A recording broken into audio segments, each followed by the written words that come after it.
Peu Cantuain, Gurú Yenengu. Había una vez un gurú que tenía hambre. Se sentó en el Winkul a pensar cómo podía solucionar su problema. En eso miró hacia el Lafken y vio que la marea estaba muy baja y había muchos mariscos, choritos, piures, locos y erizos. Se fue mar adentro saltando de curra en curra. Cuando llegó a la última curra, se sentó a comer todo lo que quiso. Cansado de tanto comer, se subió a la piedra más alta que había en el lugar y se durmió.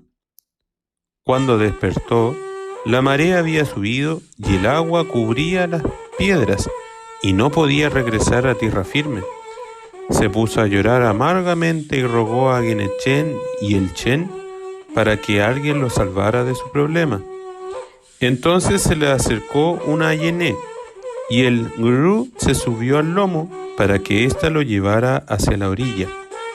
La Yené se acercó demasiado a la orilla y quedó varada.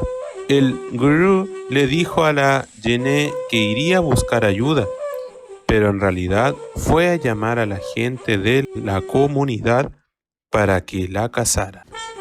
Gurú, gurú, Lafken, Lafken, Kura, Kura,